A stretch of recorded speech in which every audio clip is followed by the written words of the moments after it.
Hi అండి. అందరికీ నమస్తే. జస్టీ కిచెన్ మ్యాజిక్‌కి స్వాగతం. ఈరోజు వీడియోలో హోలీ స్పెషల్ స్నాక్ ఐటెమ్ పెసరపప్పు పకోడీ. పెసరపప్పు అంటే ప్రోటీన్ రిచ్. పిల్లలైనా, పెద్దలకైనా ఇన్‌స్టంట్‌గా సర్వ్ చేసే స్నాక్ ఐటెమ్ ఇది. ఇంకా లేట్ చేయకుండా ఎలా రెడీ చేయాలో చూసేద్దాం పదండి. దానికోసం ముందుగా నేను 150 గ్రామ్స్ పెసరపప్పుని 4 గంటలు నానబెట్టుకొని వాటర్‌ని డ్రైన్ చేసి రెడీగా పెట్టుకున్నాను.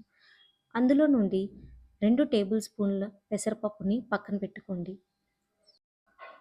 ఇప్పుడు ఇందులో 1 ఇంచు అల్లం, 5, 6 వెల్లుల్లి రెబ్బలు వేసి బాగా మెత్తగా కోర్స్ పేస్ట్ వచ్చేలాగా గ్రైండ్ చేసుకోండి. తర్వాత ఇందులో అర టీ స్పూన్ సాల్ట్ వేయండి.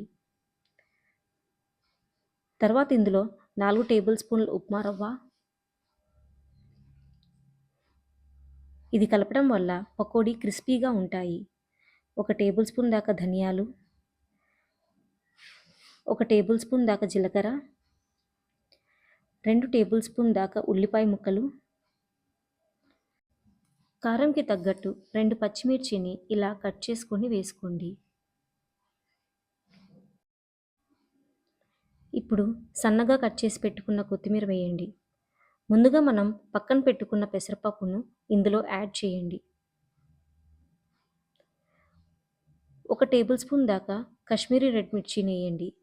పావు టీ స్పూన్ పసుపు వేసి మిక్స్ చేసి 15 నిమిషాలు పక్కన పెట్టుకోండి. ఈ మిశ్రమాన్ని కొంచెం సేపు నాననివ్వండి. ఇలా నానబెట్టడం వల్ల పకోడీలు చాలా ఫ్లఫీగా, క్రిస్పీగా వస్తాయి.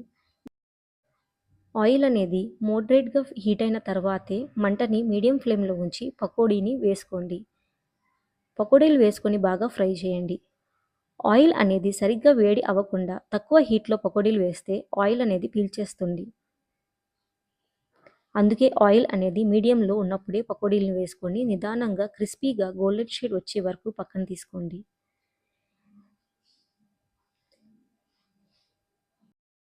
దీనిని హాట్‌గా టొమాటో కెచప్‌తో సర్వ్ చేయండి. చూసారా? టేస్టీగా, హెల్తీగా తినే స్నాక్ ఐటెమ్ పెసరపప్పు పకోడీ రెడీ.